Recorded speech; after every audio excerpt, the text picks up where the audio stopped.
सर्वांना माझा क्रांतिकारी जय भीम, नवबुद्धाय, जय भारत, जय संविधान। मी समता सैनिक दलाची सैनिक बाय मुख्यालय दीक्षाभूमी नागपूर। समता सैनिक दलाची स्थापना डॉक्टर बाबासाहेब आंबेडकरांनी 19 मार्च 1927 ला महाडच्या मुक्ती आंदोलनात केली होती आणि मनुस्मृती दहन करून वर्णवाद, जातीवाद नष्ट करण्याचा प्रण डॉक्टर बाबासाहेब आंबेडकरांनी केला।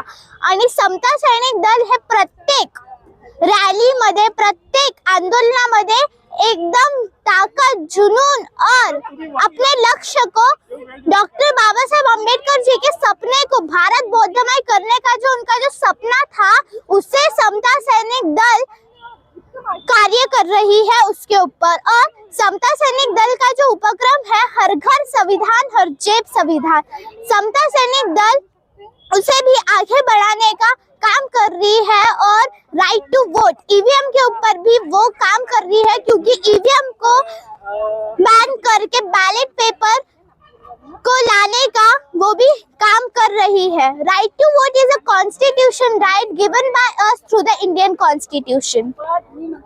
Indian Constitution is the set of laws in which the country is governed.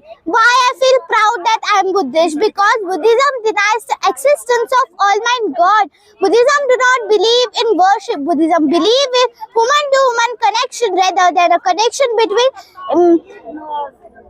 by the blue sky.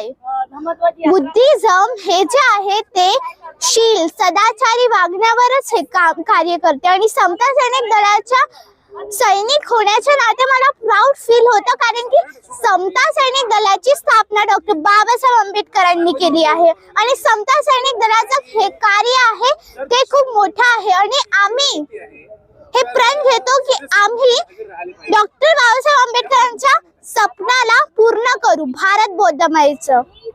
आणि माझी सर्वांची हीच विनंती आहे की तुमच्या जे यंग मुलांना समता सैनिक दलामध्ये जॉईन करा, कारण की जी समोरची पिढी आहे ती खूपच भयानक आहे आणि पुढच्या पिढीला संविधानावर चालणारा देश पाहिजे आहे, ना की कोणाच्या राजनीतीवर। मी पण आता पुढच्या पिढीचीच मुलगी आहे आणि मला पण असं वाटतं की आपला देश हा संविधानावर चालायला पाहिजे आणि ना की कोणाच्या राजनीतीवर, राजकारणावर चालायला। आणि जो आपण राईट टू वोटचा जो आपला अधिकार आहे तो डॉक्टर बाबासाहेब आंबेडकरांनी आपल्याला दिलेला आहे। जर आज डॉक्टर बाबासाहेब आंबेडकर नसते ना तर मला इथे बोलायचा अधिकार पण नसला असता आणि आंदोलनात जोशने बोलायचा हा पण अधिकार नसता। इथे जे सर्व लोक उपस्थित आहे आणि मेनली म्हणजे की वुमन्स, त्यांना अधिकार नव्हता, ते त्यांचे जे अधिकार आहे ते कॉन्स्टिट्यूशन मुळे मिळाले त्यांना। आणि आपण म्हणतो की डॉक्टर बाबासाहेब आंबेडकरांनी आपल्याला काय दिलं, ही किती शोकांतिका आहे।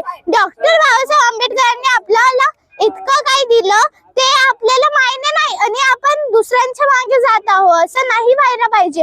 आणि जे आता जे यंगस्टर्स आहेत त्यांना संविधानाचे आर्टिकल्स माहिती पाहिजे। जर आपल्याला आर्टिकल्स नाही माहिती आणि आपण जे इतके आंदोलन करतो त्याचा काहीच अर्थ नाही राहणार की आपण डॉक्टर बाबासाहेब आंबेडकरांच्या कार्यावर चालतो याचा काहीच अर्थ नाही। कारण की जेव्हापर्यंत आपल्याला डॉक्टर बाबासाहेब आंबेडकरांनी आपल्यासाठी काय काय केलं ते आपल्याला नाही माहिती राहणार, तोपर्यंत आपण असं म्हणू नाही शकत की आपण बुद्धिस्ट आहोत। कारण की बुद्ध, अशोक सम्राट, शाहू फुले, आंबेडकरी विचारांवर आपण चालणारे लोक आहोत, कोणाच्या राजनीतीवर चालणारे लोक नाही आहोत।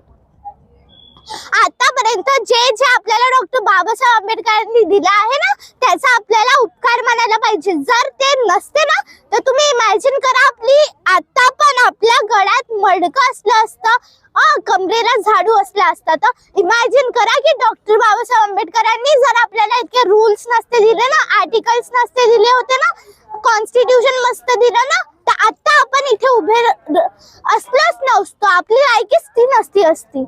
तर मी जास्त वेळ नाही घेत, फक्त इतकेच बोलते की तुमच्या यंग जनरेशन संविधान जर दिलं नसतं तर आपण काहीच नसतो. आणि फक्त मी तुमच्याशी इतकीच विनंती करते की तुम्ही संविधानावर चला आणि यंग जनरेशनला संविधानाचीच गरज आहे.